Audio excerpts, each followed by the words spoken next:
Thank you support ಮಾಡ್ತಾ ಇರೋದಕ್ಕೆ.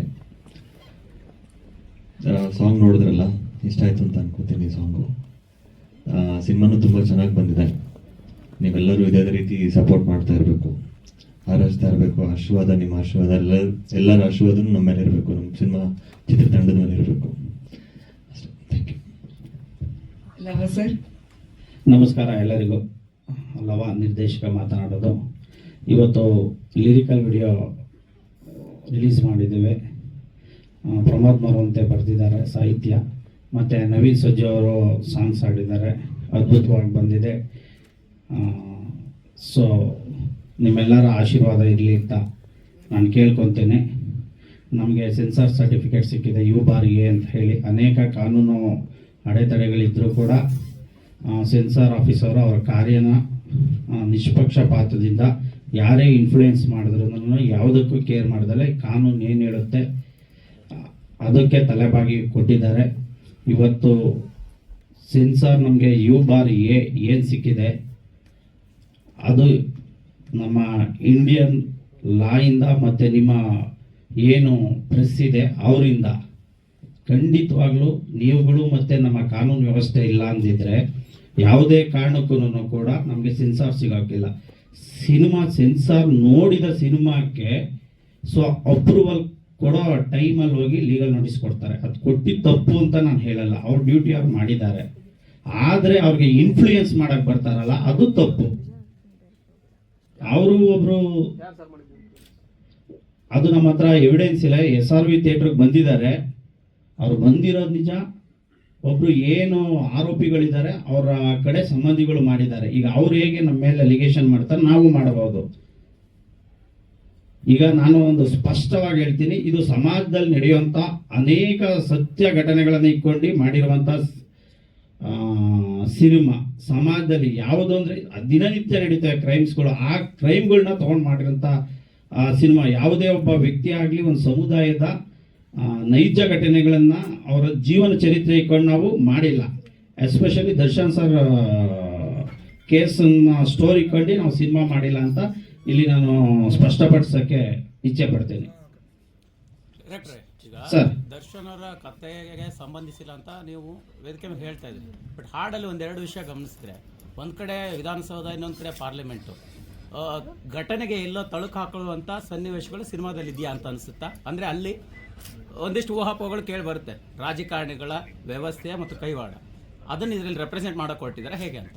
ಜಗೀನ್ sir, ಖಂಡಿತವಾಗ್ಲೂ ತಾವು ಸಿನಿಮಾ ನೋಡಿದಾಗ ತಮಗೆ ನಿಖರವಾಗಿ ಗೊತ್ತಾಗುತ್ತೆ. ಇದು ನನ್ನ ಒಂದು ಸಮಾಜದಲ್ಲಿ ನಡೆಯುವಂಥ ಅನೇಕ ಘಟನೆಗಳನ್ನ ನನ್ನ ಕಾಲ್ಪನೆಗೆ ತಕ್ಕಾಗೆ, ನನ್ನ ಫಿಕ್ಷನ್ಗೆ ತಕ್ಕನಾಗಿ ಬದಲಾವಣೆ ಮಾಡ್ಕೊಂಡು ಮಾಡಿರುವಂಥ ಘಟನೆ. ಇಲ್ಲಿ ಯಾವುದೇ ಒಂದು ಪಾರ್ಟಿಗಳನ್ನಾಗಲಿ ಯಾವುದನ್ನೇ ಒಬ್ಬ ವ್ಯಕ್ತಿಗಳನ್ನಾಗಲಿ ತೇಜೋವಧೆಯಲ್ಲಿ ಮಾಡಿಲ್ಲ ಸರ್. ಓಕೆ, ನಿಮ್ಮ ಕಥೆಯಲ್ಲೇ ಇರುವಂಥ ಪಾತ್ರಧಾರಿಯ ಒಂದು ಅಂದರೆ ಅರೆಸ್ಟ್ ಹಿಂದೆ, ಅವ್ರನ್ನ ಬಂಧಿಸುವಂಥದ್ರ ಹಿಂದೆ ರಾಜಕಾರಣಿಗಳ ಕೈವಾಡ ಇರುತ್ತಾ ಹೇಗೆ ಅಂತ? ಸರ್, ನೀವು ಎಂಟೈರ್ ಸ್ಕ್ರೀನ್ ಪ್ಲೇನೇ ಇಲ್ಲಿ ಕೇಳ್ಬಿಟ್ರೆ ಸಿನಿಮಾ ನೋಡೋಕೆ ಮಜಾ ಇರೋದಿಲ್ಲ. ಪರ್ಟಿಕ್ಯುಲರ್ ಆಗಿ ವಿಧಾನಸೌಧ ಮತ್ತು ಪಾರ್ಲಿಮೆಂಟ್ ಅದು ತುಂಬಾ ಕುತೂಹಲ ಕೆಡೆ ಮಾಡಿಕೊಡ್ತಾ ಇದೆ ಅದಕ್ಕೆ. ಸರ್, ದಯವಿಟ್ಟು ಸಿನಿಮಾ ನೋಡಿ. ಸಿನಿಮಾ ನೋಡಿದ್ರೆ ಇಲ್ಲಿ ನಾವು ಯಾರನ್ನೂ ನೆಗೆಟಿವ್ ಆಗಿ ತೋರಿಸಿಲ್ಲ. ಜೊತೆಗೆ ನನ್ನ ಕಲ್ಪನೆ, ಒಬ್ಬ ನಿರ್ದೇಶಕನ ಕಲ್ಪನೆ ಏನಿದೆ ಆ ಕಲ್ಪನೆ ಆಧಾರದ ಮೇಲೆ ನಾನು ಮಾಡಿದ್ದೇನೆ. ಇಲ್ಲಿ ಯಾವುದೇ ಒಬ್ಬ ವ್ಯಕ್ತಿಯ ಏನು ಹೇಳ್ತಾರೆ ಅವ್ರನ್ನ ತೇಜೋವಧೆ ಮಾಡೋ ಕಾರ್ಯ ಅಂತೂ ನಾವು ಮಾಡಿಲ್ಲ. ಯಾವುದೇ ಪ್ರೆಸೆಂಟ್ ಈಗ ಏನು ಕೇಸ್ಗಳು ನಡೀತಾ ಇದೆ, ಟ್ರಯಲ್ ನಡೀತಾ ಇದೆ, ಆ ಘಟನೆಗಳನ್ನ ತಗೊಂಡು ನಾವು ಸಿನಿಮಾ ಮಾಡಿಲ್ಲ ಅಂತ ಸ್ಪಷ್ಟವಾಗಿ ನಾನು ಈ ಮೂಲಕ ಹೇಳ್ತೀನಿ sir. Thank you madam. Celebrity ಇದಾರಲ್ಲ, ಅಭಿಮಾನಿಗಳು ತುಂಬಾ ಟಚ್ ಆಗುತ್ತೆ.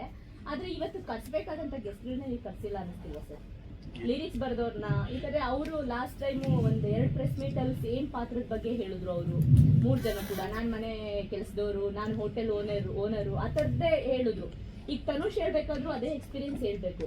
ಸೊ ನೀವು ಇವತ್ತೇನಾದ್ರು ಒಂದು ಚೇಂಜ್ ಮಾಡ್ಬೋದು. ಏನಾಗುತ್ತೆ ಅಂದ್ರೆ ಮೇಡಮ್, ಈಗ ಮೋನಿಕಾ ಅಂತ ಅಭಿನಯಿಸಿದ್ರು, ಅವರು ಹೀರೋಯಿನ್, ಅವರು ವಂದಿತಾ ಅಂತ ಈಗ ಅವ್ರು ದೊಡ್ಡ ಸಿನಿಮಾದಲ್ಲಿ ಮಾಡ್ತಾ ಇದ್ದಾರೆ.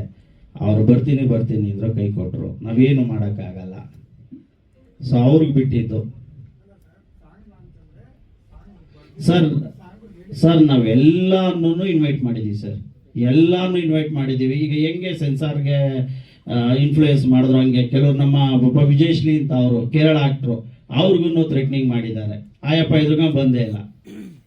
ಸರ್ ಈಗ ಆರೋಪಿಗಳ ಕಡೆಯವರು ನಿಮಗೆ ಯಾರು ಅಂತ ಗೊತ್ತಿಲ್ಲ ಸರ್, ಅವ್ರಿಗೆ ಹೇಳಿದಾರೆ ನೀನ್ ಯಾಕೆ ಮಾಡಕ್ ಹೋದೆ ಆ ಸಿನಿಮಾದಲ್ಲಿ. ಇವಾಗ ನೀವೊಬ್ರು ಲಾಯರ್, ನಿರ್ದೇಶಕರಾಗಿ ಸಿನಿಮಾ ರಂಗದಲ್ಲಿ Yes. ಲಾಯರೇ ಎದುರ್ಕೊಂಡ್ರೆ ನಾನು ಎದುರ್ಕೊಳ್ಳಲ್ಲ ಮೇಡಮ್.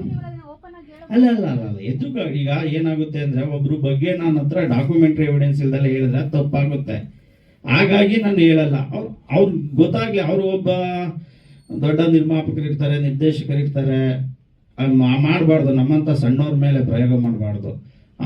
ಅವರ ವ್ಯಕ್ತಿತ್ವಕ್ಕೆ ಅವರ ಘನತೆಗೆ ಬರ್ತಾರಲ್ಲ ಅಂತ ಲೆಜೆಂಡ್ಸ್ಗಳ ಮೇಲೆ ಹೋರಾಟ ಮಾಡಿದ್ರೆ ನಿರ್ಮಾಪಕ ನಿರ್ದೇಶಕರೊಬ್ರು ಮಾಡಿರುವಂತ ಅಲ್ಲ ಥ್ರೆಟ್ನಿಂಗ್ ಅಲ್ಲ, ಅದು ಸೆನ್ಸಾರ್ ಆಫೀಸರ್ಗೆ ಇನ್ಫ್ಲೂಯೆನ್ಸ್ ಮಾಡಿದ್ದಾರೆ. ಬಂದು ಅವರೇನೆ SRV ಥಿಯೇಟರ್ ಬಂದಿದ್ದಾರೆ, ಸೆನ್ಸಾರ್ ಶಿವು ಅನ್ನೋರು ಬಂದು ನಮ್ದೆಲ್ಲ ಮಾಹಿತಿಗಳನ್ನ ಕಲೆ ಹಾಕೊಟ್ಟಿದ್ದಾರೆ. ಸೊ ಕಲೆ ಹಾಕಿ ಕೊಟ್ಟು ಎಲ್ಲ ಮಾಡಿ ಎಷ್ಟು ನಮಗೆ ಕಿರುಕುಳ ಕೊಟ್ಟರು ಅಂದ್ರೆ ಸೆನ್ಸಾರ್ ಆಗೋದಕ್ಕೆ ಒಬ್ಬ ಲಾಯರ್ ಆದವನಿಗೆನೇ ಅವರು ಡಿಸ್ಟರ್ಬ್ ಮಾಡಿದ್ರು. ನಮ್ಗೆ ಗೊತ್ತಿತ್ತು ಕಾನೂನು ಏನಿದೆ, ಸಿನಿಮಾ ನೋಡಾದ್ಮೇಲೆ ಕೊಡ್ಲೇಬೇಕು. ಅವರು ಸಿನಿಮಾ ನೋಡ್ತಾರೆ, ಬಾರಿಗೆ ಇಶ್ಯೂ ಮಾಡಿರ್ತಾರೆ, ಕಟಿಂಗ್ಸ್ ನಾವು ಅಪ್ಲೋಡ್ ಮಾಡಿರ್ತೀವಿ, ಅವಾಗ ಲೀಗಲ್ ನೋಟಿಸ್ ಕೊಡ್ತಾರೆ. ಲೀಗಲ್ ನೋಟಿಸ್ ಕೊಟ್ಟು ತಪ್ಪು ಅಂತ ನಾನು ಹೇಳಲ್ಲ, ಅವ್ರ ಡ್ಯೂಟಿ ಅವ್ರು ಮಾಡಿದ್ದಾರೆ, ಅವ್ರಿಗೆ ಏನು ಡ್ಯೂಟಿ ಇದೆ ಅದು ಮಾಡ್ಕೊಂಡಿದ್ದಾರೆ, ಅವ್ರ ರೈಟ್ಸ್ ಅವ್ರು ಕೇಳ್ಕೊಂಡಿದ್ದಾರೆ. ಆದರೆ ಈ ಸೆನ್ಸಾರ್ ಶಿವ್ ಅನ್ನೋ ವ್ಯಕ್ತಿಗೆ ಏನು ಎಪ್ಪಂಗೆ ಬೇಕಾಗಿತ್ತು? ಒಬ್ಬ ನಿರ್ಮಾಪಕರು ಕನ್ನಡ ಸಿನಿಮಾ ಮಾಡೋದು ಇವತ್ತು ಎಷ್ಟು ಕಷ್ಟ ಇದೆ. ನಾನೇ ಕೇಳಿದೆ, ಅಪ್ಪ ನೀನು ಒಬ್ಬ ನಿರ್ಮಾಪಕ ಆಗಿದ್ಯಾ, ನೀನು ಮಾಡೋದು ತಪ್ಪು ಅಂದೆ. ಇಲ್ಲ ಅದು ಯಾರೋ ಕೇಳಿದೆ ಹಂಗೆ ಹಿಂಗೆ ಅಂತ ಹೇಳಿದ್ರು. ಇವೆಲ್ಲ ಒಳ್ಳೇದಾಗಲ್ಲ. ನೀನು ಒಬ್ಬ ಕನ್ನಡ ನಿರ್ಮಾಪಕರಿಗೆ ತೊಂದರೆ ಕೊಡಬೇಡ, ನಿನ್ಗೆ ಅಷ್ಟಿತ್ತು ಅಂದರೆ ಫೋನ್ ಮಾಡಿ ಕೇಳು. ನೀನು ಗೂಢಾಚಾರಿ ಕೆಲಸ ಕೆಲಸ ಮಾಡೋಕೆ ಹೋಗ್ಬೇಡ, ಸ್ಪೈ ಕೆಲಸ ಅಂತ ಹೇಳಿದೆ. ಅವ್ನು ಮಾತಾಡಿರೋ ವಾಯ್ಸ್ ರೆಕಾರ್ಡು ನನ್ನ ಹತ್ರ ಇದೆ. ಅಲ್ಲಲ್ಲ ಅವ್ರ ಹೆಸರು ಹೇಳಿಲ್ಲ. ಅವ್ರು ಯಾರೋ ದುಷ್ಯಂತ್ ಅನ್ನೋರು ಯಾವುದೋ ಒಂದು ಹೆಸರು ಹೇಳಿದ್ರು. ಅವ್ರು ಮಾಡಿದ್ರು, ಕೇಳಿದ್ರು ನಮಗೆ ಮಾಡಿದ್ರು ಅಂತ. ಅಲ್ಲೋಗಿ ಸೆನ್ಸಾರ್ ಆಫೀಸಲ್ಲೂ ಅವರು ರೆಕಮೆಂಡ್ ಮಾಡಿದಾಗ ಕೇಳಿಲ್ಲ, ಆಫೀಸರ್ ಗೆಟ್ ಔಟ್ ಅಂತ ಹೇಳಿದ್ದಾರೆ. ಅಲ್ಲಿ ನಡೆಯೋ ಪ್ರತಿ ಸನ್ನಿವೇಶ ಮೀಡಿಯಾದಲ್ಲಿ ಬಂದಿರುತ್ತೆ ಅಂದರೆ ಗೊತ್ತಿದೆ. ಹೀಗಾಗಿ ಗೊತ್ತಿರೋದ್ರಿಂದ ಅದೇ ಸೀನ್ ಹೋಲೋ ರೀತಿಯಲ್ಲಿ ನೀವು ರೀಕ್ರಿಯೇಟ್ ಮಾಡಿದಾಗ ಆಬ್ವಿಯಸ್ಲಿ ಅವ್ರಿಗೆ ಅನುಮಾನ ಬಂದಿರುತ್ತೆ, ಕೇಳಿರ್ತಾರೆ ಅಥವಾ ಇನ್ನೇನೋ. ಮೇಡಮ್ ಈಗ ಅವ್ರ ಕುಟುಂಬದವ್ರು ಕೇಳಿ, ಈಗ ದರ್ಶನ್ ಸರ್ ಪರ ವಕೀಲರು ನಮಗೆ ನೋಟಿಸ್ ಕೊಟ್ಟಿದ್ದಾರೆ, ಫಿಲಮ್ ಚೇಂಬರ್ಗೂ ಕೊಟ್ಟಿದ್ದಾರೆ, ನಮ್ದೆಲ್ಲ ಡಾಕ್ಯುಮೆಂಟ್ ಕೇಳಿ ಅಂತ ಹೇಳಿ, ಕೊಡಿ ಅಂತ ಹೇಳಿ, ಮತ್ತೆ ಸೆನ್ಸಾರ್ ಕೊಟ್ಟರು. ಅದು ಅವ್ರ ರೈಟ್ಸ್ ಇದೆ, ಎಲ್ಲ ಕೇಳಿ. ಈ ಸಂಬಂಧಪಟ್ಟಿಲ್ದಿರೋ ವ್ಯಕ್ತಿಯವರು ಏನು ಬೇಕು ಅವ್ರಿಗೆ? ಆಯಪ್ಪನ ಒಬ್ಬ ನಿರ್ಮಾಪಕ, ತಮಿಳ್ ಸಿನಿಮಾ ಮಾಡಿದ್ದಾರೆ, ಕನ್ನಡ ಸಿನಿಮಾ ಮಾಡಿದ್ದಾರೆ. ಈ ಥರ ಮಾಡಬೇಡಿ ಅಂತ ನಾನು ಅವ್ರಿಗೆ ರಿಕ್ವೆಸ್ಟ್ ಮಾಡ್ಕೊತೀನಿ. ಇನ್ಸ್ಪೈರ್ ಆಗಿ ಆ ರೀತಿ ಹೋಲುವಂತ ಸೀನ್ಗಳನ್ನ ನೀವು ಮಾಡ್ಬೋದು, ಅದರಿಂದ ಸ್ಫೂರ್ತಿಗೊಂಡು ಅದ್ರ ಅಥವಾ ನೀವು ಪ್ರಚಾರಕ್ಕೆ ಅಂತ ಬಳಸ್ಕೊಳ್ಬೋದು. ಇಲ್ಲ ನಾನು ನೋಡಿ ಮೇಡಮ್, ಯಾವುದೇ ಒಂದೇ ಒಂದು ಘಟನೆ ತಗೊಂಡಿಲ್ಲ ನಾನು. ಸಮಾಜದಲ್ಲಿ ಅನೇಕ ಘಟನೆಗಳು ನಡೀತವೆ ಕ್ರೈಮ್ ಅಂದರೆ. ನಾನು ಪ್ರಸ್ತುತ ಏನು ಇವತ್ತ ಟ್ರಯಲ್ ನಡೀತಾ ಐತೆ, ಸೊ ಕ್ರೈಮ್ ನಂಬರ್ 250/2024 ಆ ಘಟನೆನ ನಾನು ತಗೊಂಡಿಲ್ಲ. ಯಾವುದೇ ಕಾರಣಕ್ಕೂ ದರ್ಶನ್ ಸರ್ ಕೇಸ್ ತಗೊಂಡು ಈ ಸಿನಿಮಾ ಮಾಡಿಲ್ಲ. ನಾನು ಸಮಾಜದಲ್ಲಿ ಅನೇಕ ಘಟನೆಗಳು ನಡೀತೆ, ಆ ಘಟನೆಗಳ ಮೇಲೆ ನಾನು ಸಿನಿಮಾ ಮಾಡಿದ್ದೇನೆ. ಒಂದು ವೇಳೆ ನಾನು ಟ್ರಯಲ್ ನಡೆಯೋ ಕೇಸ್ ಸಿನಿಮಾ ತೊಗೊಂಡು ಮಾಡ್ತು ಅಂದರೆ ನನಗೆ ಸಬ್ಜುಡಿಸ್ ಆಗುತ್ತೆ, ಪ್ರಿಜುಡಿಸ್ ಆಗುತ್ತೆ, ಕಂಟೆಂಪ್ಟ್ ಆಫ್ ಕೋರ್ಟ್ ಆಗುತ್ತೆ. ನಾನು ಒಬ್ಬ ವಕೀಲನಾಗಿ ನನಗೆ ಅಲ್ಪ ಸ್ವಲ್ಪ ಜ್ಞಾನ ಇದೆ. ಇಲ್ಲ ನಾನು ಹೇಳಿದ್ದು ಮೇಡಮ್, ಪ್ಲೀಸ್. ನಾನು ಸಿನಿಮಾ ನೋಡಿಲ್ಲ ಎಸ್ ಮೇಡಮ್. ಈಗ ಸೀನ್ ನೋಡ್ತೀನಿ. Yes madam. ಹೈ ಪ್ರೊಫೈಲ್ ಕೇಸ್ನಲ್ಲಿ ನಾನು ವರದಿ ಮಾಡಿರ್ತೀನಿ. ಹಾಗಾಗಿ ಅದನ್ನ ನೋಡಿದಾಗ ನನಗೆ ಹೋಲೋ ರೀತಿಯಲ್ಲಿ ಪ್ರಶ್ನೆ ಬಂದಾಗ ಕೇಳೋದು ಸಹಜ. ಅದಕ್ಕೆ ಕ್ಲಾರಿಫಿಕೇಶನ್ ಏನು ಅನ್ನೋದು ಸರ್. ಇಲ್ಲ ಮೇಡಮ್, ಸಿಂಪಲ್ ಅಲ್ಲ ಸೀನ್ಗಳನ್ನ ಹೋಲೋ ರೀತಿಯಲ್ಲಿ ಸಿನಿಮಾ ನಾನು ಸಿನಿಮಾ ಇವ್ರ ಕಡೆಯವರಲ್ಲ ಸರ್, ದರ್ಶನ್ ಕಡೆಯವರಲ್ಲ, ನಾನು ಕೇಳಲ್ಲ, ಅಥವಾ ಇನ್ನ ನಿಮ್ಮ ಕಡೆಯವರಲ್ಲ.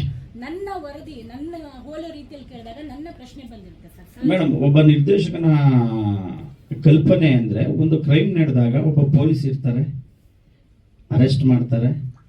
ಸ್ಟೇಟಲ್ಲಾದರೆ ಮಾಮೂಲಿ ಲಾ ಆ್ಯಂಡ್ ಆರ್ಡರ್ ಇರುತ್ತೆ, ಸೆಂಟ್ರಲ್ ಆದರೆ CBI. ಅದಕ್ಕೆ ಯಾರ್ಯಾರಿಗೆ ರೆಫರ್ ಮಾಡ್ತಾರೆ? ಕೆಲವು ಸಲ ಯೂನಿಫಾರ್ಮ್ ಹಾಕೊಂಡು ಮಾಡ್ತಾರೆ, ಆಗ್ತಲೇ ಮಾಡ್ತಾರೆ. ಒಂದು ಕ್ರೈಮ್ ಅಂದಾಗ ನಡೆದಾಗ ಅರೆಸ್ಟ್ ಅವೆಲ್ಲ ನಡೀತೆ. ಸೆಲೆಬ್ರಿಟಿಗಾದ್ರೂ ಅಷ್ಟೇ, ಕಾಮನ್ ಮ್ಯಾನ್ಗಾದ್ರೂ ಅಷ್ಟೇ. ಸೆಲೆಬ್ರಿಟಿಗಾದರೆ ಒಂದು ಸ್ವಲ್ಪ ಜಾಸ್ತಿ ಜನ ಫೋರ್ಸ್ ಹೋಗುತ್ತಾರೆ, ಸಣ್ಣ ಪುಟ್ಟವ್ರಿಗಾದರೆ ಕಾಮನ್ ಆಗಿ ಹೋಗ್ತಾರೆ. ಆ ಥರ ಕ್ರೈಮಲ್ಲಿ ಅರೆಸ್ಟ್ ಪ್ರೊಸೀಜರ್ ಬಂದರೆ ನನ್ನ ಪ್ರಕಾರವಾಗಿ ಸೊ ಅರೆಸ್ಟ್ ಪ್ರೊಸೀಡಿಂಗ್ಸ್ ಒಂದೇ ಅನ್ಕೊಂಡಿದ್ದೀವಿ madam. Yes madam. Yes madam. Cinema ನೋಡಿ ಅಲ್ಲ, ಸೀನಲ್ಲೇ ನೋಡಿದಾಗ ವ್ಯಕ್ತಿಗಳ ಅಂದ್ರೆ ಕ್ಯಾರೆಕ್ಟರ್ ಹೆಸರಾಗಿರ್ಬೋದು, ಕೆಲವೊಂದು ಸೀನ್ಗಳು ಈ ದರ್ಶನ್ ಅವರ ಇನ್ಸಿಡೆಂಟ್ ಗೆ ನಡೆದಂತಹ ಸೀನ್ಗೆ ಹೋಲಿಕೆ ಆಗಿರೋದ್ರಿಂದ ಇಷ್ಟೆಲ್ಲ ಪ್ರಶ್ನೆ ಇದ್ದೇ ಇರೋದು. ಇಲ್ಲಾಂದ್ರೆ ಯಾರು ನಿಮ್ಮನ್ನು ಕ್ವಶನ್ ಮಾಡ್ತಾ ಇರ್ಲಿಲ್ಲ. ಇಲ್ಲ ಮೇಡಮ್, ನೀವು ಕ್ವಶನ್ ಮಾಡೋದು ತಪ್ಪು ಅಂತ ನಾನು ಹೇಳ್ತಿಲ್ಲ. ನೀವು ಮಾಡಿದ್ರೆ ನಮ್ಗೆ ಒಳ್ಳೆಯದು. ನಾವು ಏನಾದ್ರು ತಪ್ಪಿದ್ರೆ ತಿದ್ಕೊಳ್ಳೋದಕ್ಕೆ. ನಾನು ಒಂದು ಕ್ರೈಮ್ ಕಥೆನ ಏನು ನನ್ನ ಕಲ್ಪನೆ ಆಧಾರದ ಮೇಲೆ ಸೊ ಯಾವ ರೀತಿ ಆಯಾಮಗಳಲ್ಲಿ ಚಿತ್ರೀಕರಿಸಬೇಕೋ ಆ ರೀತಿ ಚಿತ್ರೀಕರಿಸಿದ್ದೇನೆ. ಇದು ಯಾವುದೇ ಈ ಪ್ರೆಸೆಂಟ್ ನಮ್ಮ ಕರ್ನಾಟಕದಲ್ಲಿ ನಡೆಯುವಂಥ ಸೆಲೆಬ್ರಿಟಿ ಅವರ ಕ್ರೈಮ್ಗೆ ಸಂಬಂಧಿತಪಟ್ಟಿದ್ದಲ್ಲ. ಸರ್, ಈಗ ಕೈ ಹಿಡಿಯುವ ಏನದು ಒಂದು ಲೈನ್ಸ್ ಬರುತ್ತಲ್ಲ ಅದು, ಅಲ್ವಾ? ಬರುವಂತೆ ಸರ್, ಒಂದು ಚೇರ್ ಕೊಡಿ ಮಂಜಣ್ಣ. ಡೈರೆಕ್ಟ್ರೆ, ಹಾಂ ಸರ್. ಕೈ ಹಿಡಿಯುವ ಕಾಲವೇ ಬಂಧಿಸಿದೆ ಅನ್ನೋ ಥರದ್ದೇನೋ ಬರ್ತದಲ್ಲ, ಹಾಂ, ಅದು ಏನು? ಕೈ ಹಿಡಿಯುವ ಕೈಗಳನ್ನೇ ಬಂಧಿಸಿದೆ ಕಾಲವೇ ಅಂತ ಲಿರಿಕ್ಸ್ ಬರ್ತದೆ. ಪ್ರಮೋದ್ ಬಂದಿದ್ದಾರೆ. Welcome sir, welcome to you. ಹಾಂ, ಎಸ್ ಮೇಡಮ್. ಈ ಸಿನಿಮಾದಿಂದ ದುಡ್ಡು ಒಂಚೂರಾದ್ರೂ ತೆಗಿಬೇಕು ಅನ್ಕೊಂಡಿದ್ದೀರಾ ಇಲ್ವಾ? ಮೇಡಮ್, ಈಗ ಮಿಸ್ಟರ್ ನಟವರ್ಲಾಲ್ ಮಾಡ್ದ ಒಂದು 7 ಕೋಟಿ ಯಾಕೆ ಮಾಡ್ದೋ ಬರಲಿಲ್ಲ. ನಾನು ಅಯೋಧ್ಯಪುರಂ ಸಿನಿಮಾ ಮಾಡಿದೆ. ಅಲ್ಲ, ಸಿನಿಮಾದಲ್ಲಿ ಬಂದ್ರೆ 100 ಕೋಟಿನೂ ಬರ್ಬೋದು, 3 ರೂಪಾಯಿ ಬರಲ್ಲ. ಹೇಳ್ತಿರೋದು ಅಂತಂದ್ರೆ ಹಾಂ, ಒಂದು ವರ್ಗ ಇದೆ, ಹಾಂ, ಆ ವರ್ಗ ಯಾರಿಗೂ ಇಲ್ದಿರೋ ಫ್ಯಾನ್ ಬೇಸ್ ಇದೆ. Yes madam. ನೀವ್ ಹಿಂಗೆ ಈ ತರ ಸ್ಟ್ರಾಟಜಿ ಯೂಸ್ ಮಾಡ್ಕೊಂಡು ಪ್ರಮೋಷನ್ ಮಾಡಿದ್ರೆ ಅವ್ರನ್ನ ಎದುರಾಕೊಂತೀರಾ? ಅಲ್ಲ ಮೇಡಮ್, ನಾವು ಒಂದು ವರ್ಗಕ್ಕೆ ಮಾಡಿಲ್ಲ ಮೇಡಮ್, ಎಲ್ಲ ಸಿನಿ ಪ್ರಿಯರಿಗೆ ಮಾಡಿದ್ದೀವಿ. ನಮ್ಗೆ ಗೊತ್ತಿಲ್ಲ ಯಾವ ವರ್ಗ ಇದೆ ಯಾವುದಿದೆ ಅಂತ, ಬಟ್ ಎಲ್ಲ ಸಿನಿ ಪ್ರಿಯರಿಗೋಸ್ಕರ ಮಾಡಿದಂತಹ ಚಿತ್ರ ಮೇಡಮ್ ಇದು.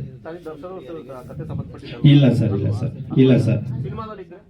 ಅಲ್ಲ, ಸಿನಿಮಾದಲ್ಲಿ ಇಲ್ಲ ಅಂತ ನಾನು ಹೇಳ್ತಿದ್ದೀನಲ್ಲ ಸರ್, ಡೈರೆಕ್ಟರ್ ಶೂಟ್ ಮಾಡಿದಾಗ. ನೀವು ಪಾತ್ರಗಳ ಹೆಸರನ್ನಾದ್ರೂ ಚೇಂಜ್ ಮಾಡ್ಬೇಕಿತ್ತು. ಶೀಲಾ ಗೌಡ, ಆಮೇಲೆ ಚೇಂಜ್ ಇದೆಯಲ್ಲ ಮೇಡಮ್. ಸರ್ ಅದು ಸೇಮ್ ಅಲ್ವಾ ಸರ್? ಎಲ್ಲಿ ಮೇಡಮ್, ನಾನು ಗೌಡನೇ ಮೇಡಮ್. ಅಲ್ಲ, ಹಂಗನ್ಬಿಟ್ಟು ಗೌಡ ಅಂದ್ರೆ ಯಾರಿಗೂ ಪೇಟೆಂಟ್ ಇರೋದಿಲ್ಲ ಮೇಡಮ್. ಪೇಟೆಂಟ್ ಏನಿರೋದಿಲ್ಲ ನನ್ನ ಪ್ರಕಾರ. ವಿಜಯಲಕ್ಷ್ಮಿ ಲಕ್ಷ್ಮಿ ಎಲ್ಲ ಆಫ್ ಆಫ್ ಹೆಸರಿಟ್ಟಿದ್ದೀರಾ ಸರ್ ಎಲ್ರಿಗೂ? ಮೇಡಮ್, ಕಾಕತಾಳೀಯವಾಗಿ ಹೊಂದಾಣಿಕೆ ಆಗುತ್ತೆ. ಎಲ್ಲ ಹೋಗ್ಲಿ, ಗೊತ್ತಿದೆ. Yes madam. ಕಾಕತಾಳಿ ಹೆಂಗಾಗುತ್ತೆ ಸರ್? ಅಲ್ಲ. ಕಾಂಟ್ರವರ್ಸಿ ಅಂತ ಗೊತ್ತಿದೆ. ಇನ್ಸ್ಪೈರ್ ಆಗಿ ಕಥೆಗಳನ್ನ ಮಾಡೋದು ಬೇರೆ, ಯಥಾವತ್ತಾಗಿ ಇರೋದು ಬೇರೆ. ನೀವೆಲ್ಲಿ ಅದು ಅಲ್ಲ, ಯಥಾವತ್ತವಾಗಿ ಯಾವುದೇ ಸರ್, ನಾನು ಹೇಳ್ತಿಲ್ಲ ಸ್ಪಷ್ಟವಾಗಿ ಸರ್, ಯಥಾವತ್ತವಾಗಿ ಯಾವುದೇ ಒಂದು ಈ ಘಟನೆಗಳನ್ನ ಈ ಸಿನಿಮಾದಲ್ಲಿ ಇಲ್ಲ ಸರ್. ಎಲ್ಲ ಕ್ರೈಮ್ ಅಲ್ಲೂ ಹಂಗಿದ್ರೆ ಹಾ, ಫ್ಲೈಓವರ್ಸ್ ಹಾ. ಶೆಡ್ ತರ ಹಂಗೆ ಇರುತ್ತಾ ಸರ್? ಹಂಗಿದ್ರೆ ಕ್ರೈಮ್ ಇನ್ಸಿಡೆಂಟ್ಗಳು ಅಲ್ಲ, ಕ್ರೈಮ್ಗಳು ಈಗ ಎಲ್ಲಿ ಗೋಪ್ಯವಾದ ಒಂದು ಯಾವ್ದಾರ ಒಂದು ಗೋಡನ್ ಅಲ್ಲಿ ಹೊಡೆದಾಕ್ತಾರೆ, ಒಂದು ಪಾಲಿಸ್ಟಲ್ ಮಾಡ್ತಾರೆ. ಅಲ್ಲ, ಗೋಡನ್ನು ಶೆಡ್ ಪಾರ್ಕಿಂಗ್ ಯಾರ್ಡ್ ಅಲ್ಲಿ ಹೊಡೆದಾಕ್ತಾರೆ, ಇಲ್ಲ ರೋಡ್ ಅಲ್ಲಿ ಹೊಡಿತಾರೆ, ಒಂದು ಕಾರಲ್ಲಿ ಹೊಡೆದಾಕ್ತಾರೆ. ಕ್ರೈಮ್ ಘಟನೆಗಳು ಎಲ್ಲಿ ಬೇಕಾದ್ರೂ ಮಾಡ್ತಾರೆ. ಹಂಗೆ ಹೆಸರುಗಳು ಸರಿ, ಬೆಂಗಳೂರು ನ್ಯೂಸ್ ಅಂತ ಪೇಪರ್ ಇದೆ ಅಲ್ಲ, ಹೆಡ್ಲೈನ್ ಅಲ್ಲಿ ಇದೆಯಲ್ಲ. Yes madam. ಅಲ್ಲಿ ಪೈಪ್ ಲೈನ್ ಇದೆ, undefined body found near pipe line ಅಂತಿದೆ. ರಿಯಲ್ ಲೈಫ್ ಸ್ಟೋರಿ ನಲ್ಲಿ ಪೈಪ್ ಲೈನ್ ಹತ್ರನೇ ಸಿಕ್ಕಿದ್ದು. ಅಲ್ಲ, ಪೈಪ್ ಲೈನ್ ಹತ್ರ ಅಲ್ಲ ಸಿಕ್ಕಿದ್ದು, ಅದು ಮೋರಿ ಹತ್ರ ಮೇಡಮ್. ಪೈಪ್ ಲೈನ್ಗೂ ಮೋರಿಗೂ ಬೇರೆ ಇದೆ ಮೇಡಮ್. ಯಾವುದು ಬ್ರಿಡ್ಜ್ ಸರ್? ಅದು ಕೆಂಗೇರಿ ಬ್ರಿಡ್ಜ್. ಹಾ, ಬರುವಂತೆ ಸರ್. ಅದು ಪೈಪ್ ಲೈನ್ ಬೇರೆ, ಟ್ರೈನ್ ಅಲ್ಲಿ ಸರ್, ನಿಮ್ಮ ಸರ್ ಒಂದೇ ಒಂದು ಪ್ರಶ್ನೆ ಸರ್, ಪ್ಲೀಸ್ ಸರ್. ನಿಮ್ಮ ಆತ್ಮಸಾಕ್ಷಿಯಾಗಿ ಹೌದು. ಸತ್ಯಮೇವ ಜಯತೆ ಅಂತ ಬೇರೆ ಹಾಕಿದ್ರೆ, ಸರ್. ದರ್ಶನ್ ಕುರಿತಾಗಿ ನಾವು ಒಂದು ಎಳೆಯಷ್ಟು ತಗೊಂಡಿಲ್ಲ ಅಂತ ಹೇಳ್ಬಿಡಿ ನಾವು. ಸರ್, ಈಗ ನಾನು ಬಿ ಫ್ರಾಂಕ್ ಟ್ರಯಲ್ ನಡೆಯೋ ಅಂತ ಎಸ್ ಸರ್ ನೋ ಹೇಳಿ ಸರ್. ಅಲ್ಲ, ಖಂಡಿತವಾಗ್ಲೂ ನಾನು ದರ್ಶನ್ ಸರ್ ಇನ್ಸಿಡೆಂಟ್ ಇಟ್ಕೊಂಡು ಸಿನಿಮಾ ಮಾಡಿಲ್ಲ ಸರ್. ನಾನು ಬೇರೆ ಘಟನೆಗಳನ್ನ ಇಂದ ಪ್ರೇರಿತನಾಗಿ ಮಾಡಿದ್ದೇನೆ ಸರ್, ಅಷ್ಟೇ. ನೆನ್ನೆ ಸರಿ ಇಲ್ಲ ಸರ್. ಎಲ್ಲ ಅದೇ ಇದೆ, ತಿರ್ಗಾಗಿ ಇಲ್ಲ ಅಂತ ವಾದ ಮಾಡ್ತೀರಾ? ಟ್ರಯಲ್ ನಡೀತಿರ್ಬೇಕಾದ್ರೆ ಮೇಡಮ್, ಎಲ್ಲ ಕ್ರೈಮಲ್ಲಿ ಅಷ್ಟೇ ಮೇಡಮ್. ಈಗ ನಾನು ಕ್ರೈಮ್ ಮಾಡಿದ್ರು, ನಾನು ಅರೆಸ್ಟ್ ಆದ್ರೂ ನಾನು ಹಿಂಗೆ ಇಟ್ಕೊಂಡೆ ತರಿಸ್ಕೊತಾರೆ, ಅಷ್ಟೇನೆ ಮೇಡಮ್. ಅಲ್ಲ, ಈ ಜಿಬ್ರು ಜೊತೆ ಸಹ ಮಾಡಿದ್ರೆ ಅಷ್ಟೇ ಮೇಡಮ್ ಮಾಡೋದು. ಅದಕ್ಕೆ ಪ್ರೊಸೀಜರ್ ಅಷ್ಟೇ ಮೇಡಮ್. ಒಂದೇ ಘಟನೆ ಸರ್ ಕೇಳಿರೋದು. Yes madam. ಹೋಟೆಲ್ ಓನರು ಆಯ್ತಾ, ಮನೆ ಕೆಲಸದವರು, ಅದಾದ್ಮೇಲೆ ಸೆಲೆಬ್ರಿಟಿ ಗೋಡೌನು, ಈ ತರ ಪೈಪ್ ಲೈನ್ ಒಂದೇ ಸ್ಟೋರಿ ಸರ್ ಕೇಳಿರೋದು. ದರ್ಶನ್ ಸರ್ ಇನ್ಸಿಡೆಂಟ್ ಈಗ ಯಾವ ವರ್ಷದಲ್ಲಿ ನಡೆದಿರೋದು ಇನ್ಸ್ಪೈರ್ ಆಗಿ ತಗೊಂಡಿದ್ರೋ ಗೊತ್ತಾಗ್ತಾ ಇಲ್ಲ. ಅದೇ ನಮಗೆ ದಯವಿಟ್ಟು ಪ್ಲೀಸ್ ಮೇಡಮ್, ಸಿನಿಮಾ ನೋಡಿ, ತಮಗೆಲ್ಲ ಶೋ ಅರೇಂಜ್ ಮಾಡ್ತೀವಿ, ಬಂದು ನೋಡಿ. ಸಿನಿಮಾ ನೋಡೋಣ. ಯಾವಾಗ ರಿಲೀಸ್ ತನುಷ್? ಹಾಂ, ಏಪ್ರಿಲ್ ಮಾಡೋಣ ಅನ್ಕೊಂಡಿದ್ದೀವಿ. ಬೇಗ ಮಾಡ್ಬೇಕು. ಇಲ್ಲ, ಖಂಡಿತ ಮೇಡಮ್. ಟ್ರೈಲರ್ ಬಿಡ್ತಾ ಇಲ್ವಾ? ಇಲ್ಲ, ಟ್ರೈಲರ್ ಬಿಡೋದಕ್ಕೆ ಡಿಸೈಡ್ ಇಂದ ನಾವೇ ಕನ್ಫ್ಯೂಷನ್ ಅಲ್ಲಿ ಇದ್ದೀವಿ. ಬಿಟ್ರೆ ಗೊತ್ತಾಗ್ಬಿಡುತ್ತೆ. ಅಲ್ಲ, ಆ ಥರ ಅಲ್ಲ. ಟ್ರೈಲರ್ ಸರ್ ಟೈಮ್ ಇದ್ರೆ ನಮ್ಮ ರಿಲೀಸ್ಗೂ ಮತ್ತೆ ಇವಾಗ ಟೈಮ್ ಇತ್ತು ಅಂತ ಸರ್ ಹೇಳಿದ್ರೆ ತನುಷ್ ಅವರಿಗೆ ಥ್ರೆಟ್ ಬಂತ ನಿಮ್ಗೆ ಏನಾದ್ರು ಥ್ರೆಟ್ ಬೆದರಿಕೆ ಇಲ್ಲ ಯಾವುದು ಬಂದಿಲ್ಲ ಬರುತ್ತೆ ಅಂತ ಇದು ಇಲ್ಲ ಏನಕ್ಕೆ ಬರುತ್ತೆ ಅಲ್ಲ ನಿಮ್ಗೆ ಏನು ಕಾಲ್ ಸರ್ ನಿಮಗೆ ಡೈರೆಕ್ಟ್ ಆಗಿ ಬರ್ದೇ ಇರ್ಬೋದೇನೋ, ನಿಮ್ಗೆ ಡೈರೆಕ್ಟ್ ಆಗಿ ಬರ್ದೇ ಇರ್ಬೋದೇನೋ, ಸಿನಿಮಾ ಸೆನ್ಸರ್ ಆಗ್ದಂಗೆ ನಡೆದಿದೆಯಲ್ಲ.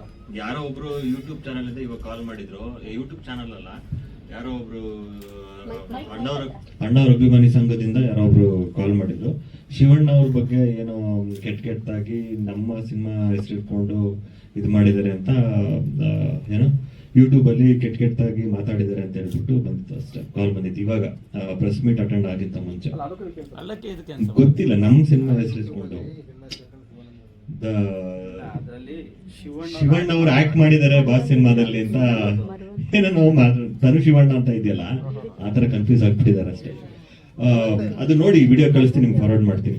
ಪ್ರಮೋದ್ ಮರವಂತಿ ಅವರು ಮಾತಾಡ್ತಾರೆ, ಒಂದ್ ಸೆಕೆಂಡ್. ಸೊ ಬಾಸ್ ಸಿನಿಮಾಗೆ ನಾನು ಅದನ್ನೇ ಹೇಳ್ಬಿಡ್ತೀನಿ, ನನಗೆ ಹಾಡು ಬರಿಬೇಕಾದ್ರೆ ಏನು ಬ್ರೀಫ್ ಇತ್ತು ಅಂತ. ಪ್ರತಿಯೊಬ್ಬ ಯಾರೇ ಆಗಲಿ, ನೀವಾಗಲಿ ನಾವೇ ಆಗಲಿ, ಯಾರೋ ಒಬ್ಬ ಒಂದು ಒಳ್ಳೆ ದಾರಿ ನಡ್ಕೊಂಡು ಬಂದವನು, 4 ಜನಕ್ಕೆ ಸಹಾಯ ಮಾಡ್ಕೊಂಡು ಬಂದವನು, ಅವನಿಗೇನೋ ಒಂದು ನೋವಾದಾಗ ಅವನ ಮನಸ್ಸಲ್ಲಾಗುವಂಥ ಒಂದಿಷ್ಟು ತುಮುಲಗಳಾಗಿರ್ಬೋದು, ಅವನು ಅನುಭವಿಸುವಂಥ ಒಂದಿಷ್ಟು ಪರದಾಟಗಳಾಗಿರ್ಬೋದು, ಇದು ಹಾಡಲಿರಬೇಕು ಅಂತ ನನಗೆ ಹೇಳಿದ್ದು. ಸೊ ಬಹುಶಃ ನೀವು ಪ್ರತಿಯೊಂದು ಸಾಲು ಇದು ಮಾಡಿದ್ರು ಕೂಡ ಯಾರಿಗೇ ಆಗಲಿ, ಯಾರಿಗೇ ಒಂದು ನೋವಾದರೆ, ಅವನ ಜೀವನದಲ್ಲಿ ಯಾವುದೋ ಒಂದು ಘಟನೆ ಆಗಿ ಅವನು ಡೌನ್ಫಾಲ್ ಆದಾಗ ಅವನಿಗೆ ಕನೆಕ್ಟ್ ಆಗಬೇಕು ಹಾಡು ಅನ್ನೋದು ಇದಿದ್ದು. ಸೊ ಅಷ್ಟು ಬ್ರೀಫ್ ಮಾತ್ರ ನನಗೆ ಕೊಟ್ಟಿದ್ದು, ಹಾಗಾಗಿ ಅದನ್ನು ಇಟ್ಕೊಂಡು ನಾನು ಬರೆದಿರೋದು. ಸೊ ನೀವು ಪ್ರತಿಯೊಂದು ಸಾಲುಗಳಲ್ಲೂ ಕೂಡ ಅದು ನಿಮಗೆ ಅನಿಸುತ್ತೆ. ಈಗ ಸಿನಿಮಾದ ಟೀಸರ್ ರಿಲೀಸ್ ಆಗಿದೆ, ನಿಮಗೆ ಏನ್ ಅನ್ಸ್ತು? ಯಾರಿಗೆ ಕನೆಕ್ಟ್ ಆಗುತ್ತೆ ಅನ್ಸ್ತು? ಹೆಂಗ್ ಕನೆಕ್ಟ್ ಆಗುತ್ತೆ ಅಂತ ನಿಮ್ಗೆ ಅನ್ಸುತ್ತೆ? ಇಲ್ಲ, ನಾನು ಟು ಬಿ ಫ್ರ್ಯಾಂಕ್ ತುಂಬಾ ದಿನ ಆಯ್ತು ಟೀಸರ್ ನೋಡಿ. ಸೊ ಈಗ ಬಂದಿದ್ದು ಸಾರಿ ಲೇಟ್ ಆಗಿತ್ತು, ಅಲ್ಲ ನೋಡಿದ್ದೀನಿ ನಾನು, ಬಟ್ ತುಂಬಾ ದಿನ ಆಯ್ತು ನೋಡಿ. ನಾವು ನಿಮ್ಗೆ ಇನ್ನೊಂದ್ಸಲ ಅನಿಸ್ಬೇಕು ಅಂತ ತೋರಿಸ್ತೀವಿ ಈಗ. ನಿಮ್ಗೆ ಏನು ಅನ್ಸುತ್ತೆ ಇವಾಗ ಹೇಳ್ಬಿಡಿ ಕೊನೆಗೆ. ಇಲ್ಲ, ನಾನು ತುಂಬಾ ದಿನ ಆಯ್ತು ನೋಡಿ. ಅಲ್ಲ, ನಿಮಗೆ ಏನ್ ಅನ್ಸ್ತು? ನೋಡ್ದಾಗ ಏನ್ ಅನ್ಸ್ತು? ಚೆನ್ನಾಗಿದೆ ಅನಿಸ್ತು ಟೀಸರ್. ಪ್ರಮೋದ್ ಸರ್, ಸೀರಿಯಸ್ ಅಲ್ಲಿ ಕೇಳ್ಬೇಕಾದ್ರೆ ತುಂಬಾ ಪಾಪದ ಫೀಲ್ ಆಯ್ತು. ಪಾಪ ಅಲ್ಲ, ಅವ್ರು ಹೋಗಿ ಅಲ್ಲಿ ಕುತ್ಕೊಂಡ್ಬಿಟ್ಟಿದಾರಲ್ಲ, ಅವ್ರ ಬಗ್ಗೆ ಹಂಗೆಲ್ಲ ಇದೆಯಲ್ಲ ಅಂತ. ಸೊ ನಿಮ್ಗೂ ಹಂಗೆ ಅದು ಲಿರಿಕ್ಸ್ ಚೆನ್ನಾಗಿ ಬರ್ತಿದೆ ಅಂತ ಹೇಳ್ತೀರಾ? ಅಲ್ಲ, ಅದು ಇಂಟೆನ್ಷನ್ ಇದ್ದಿದೆ. ಅದು ಈಗ ಯಾರಿಗೇ ಆಗಲಿ, ನನಗೆ ಆಗಲಿ, ನಿಮಗೆ ಆಗಲಿ, ಯಾರಿಗೇ ಆಗಲಿ ಒಂದು ನೋವಾದಾಗ ಅವರಿಗೆ ಅದು ಹಾಡು ಕೇಳಿದ್ರೆ ಕನೆಕ್ಟ್ ಆಗಬೇಕು ಅಂತ. ಲಿರಿಕ್ಸು ತುಂಬಾ ಚೆನ್ನಾಗಿ, ಅದ್ರ ಬಗ್ಗೆ ಎರಡು ಮಾತಿಲ್ಲ. ಈಗ ನಾನು ನೇರವಾಗಿ ಕೇಳಬೇಕು ಅಂದ್ರೆ ಈ ಸಾಂಗು ದರ್ಶನ್ ಅವ್ರಿಗೆ ಜೈಲ್ಗೆ ಹೋದ್ಮೇಲೆ ಬರ್ದಿರುವಂತ ಸಾಂಗ್ ಅಂತ ನಮ್ದು ವಾದ. ನೀವೇನ್ ಹೇಳ್ತೀರ ಅದಕ್ಕೆ? ಇಲ್ಲ ಸರ್, ನಾನು ಖಂಡಿತವಾಗ್ಲೂ ಇದೇನು ತಲೆ ಇಟ್ಕೊಂಡು ಬರ್ದಿದ್ದೆ. ನಿಮಗೆ ಹಂಗ ಅನ್ಸಿಲ್ಲ? ನಾನು ಹೇಳಿದ್ರಲ್ಲ, ಟೀಸರ್ ನೋಡಿ ತುಂಬಾ ದಿನ ಅಲ್ಲ, ಆಯ್ತು. ತುಂಬಾ ದಿವಸ ನೋಡ್ಬೇಕಾದ್ರೂ ನಿಮ್ಗೆ ಅನ್ಸಿಲ್ಲ? ಇಲ್ಲ, ಒಂದು ಸ್ವಲ್ಪ ಕೆಲವೊಂದು ಈಗ ಥ್ರಿಲ್ಲರ್ ಏನೋ ಒಂದು ಕ್ರೈಮ್ ಅಂದಾಗ ಒಂದಿಷ್ಟು ಕನೆಕ್ಟ್ ಆಗುತ್ತಲ್ಲ, ಆ ಥರ ಒಂದು ಸ್ವಲ್ಪ ಕನೆಕ್ಟ್ ಆಯ್ತು ಅನ್ಸಿದೆ ಮೇಡಮ್. ಈ ಸಾಂಗ್ ಆದ್ಮೇಲೆಲ್ಲ ಈ ಏನು ರೆಡಿ ಮಾಡಿದ್ರಲ್ಲ ಲಿರಿಕ್ಸ್ ಫೋಟೋಸ್ ಎಲ್ಲ ಅವಾಗ ನೋಡಿದ್ವು ನೀವು? ನೋಡಿದ್ದೀನಿ, ಅದೇ ನಾನು ಹೇಳಿದ್ರೆ ಅನ್ಸಿದೆ. ಬಟ್ ಡೈರೆಕ್ಟ್ ಕ್ಲಾರಿಟಿ ಕೊಡ್ತಾ ಇರಲ್ಲ, ಅದಕ್ಕೂ ಸಂಬಂಧ ಇಲ್ಲ. ಯಾಕಂದ್ರೆ ನಾನು ಸಿನಿಮಾ ನೋಡಿಲ್ಲ, ಹಂಗಾಗಿ ನಾನು ಅದನ್ನ ಹೇಳ್ತಾ ಪ್ರಮೋದ್ ಅವರೇ, ಜರ್ನಲಿಸ್ಟ್ಗಳಿಗೆ ಮಾತ್ರ ಆ ತರ ಫೀಲ್ ಆಗ್ತಿದೆ ಅಂತ ಅನ್ಕೊಂಡ್ವಿ, ನಿಮಗೂ ಆಗಿದೆ ಇಲ್ಲ ಅಂತ ಗೊತ್ತಿರಲಿಲ್ಲ, ಅದಕ್ಕೆ ಕೇಳಿ. ಅಲ್ಲ, ಅದಕ್ಕೆ ನಾನು ಸಿನಿಮಾ ನೋಡಿಲ್ಲ, ಹಂಗಾಗಿ ನಾನು ಹೇಳೋದು ತಪ್ಪಾಗುತ್ತೆ. ಸೊ ನನಗೆ ಹೇಳಿದ್ದಷ್ಟೇ, ನಾನು 2 ಹಾಡು ಬರ್ದಿದ್ದೀನಿ, ಅದರಲ್ಲಿ ಇದು ಮೇಜರ್ ಸಿಚುವೇಶನಲ್ ಹಾಡು. ಇದರಲ್ಲಿ ನಾನು ಬ್ರೀಫ್ ಕೊಟ್ಟಿದ್ದು ಇಷ್ಟೇ. ಅವರು ಯಾವ್ದಾದ್ರು ಫ್ಯಾನ್ಸ್ ಅಸೋಸಿಯೇಷನ್ ಒಂದು ವಾರ ಫುಲ್ ಟಿಕೆಟ್ಸ್ ಕೊಡಿ ನಮಗೆ ಅಂತ ಹೇಳಿದ್ರೆ ಅದಕ್ಕೆ ಅಲೋ ಮಾಡ್ತೀರಾ ಸರ್? ಸಂತೋಷದ ವಿಚಾರ ದುಡ್ಡು ಕೊಡ್ತಾರೆ, ದುಡ್ಡು ಕೊಟ್ಟರೆ ಓಕೆ. ಅದಕ್ಕಿಂತ ಸಂತೋಷದ ವಿಚಾರ ಏನು ಸರ್? ಸಿನಿಮಾ ನೋಡ್ತೀವಿ ಅಂದ್ರೆ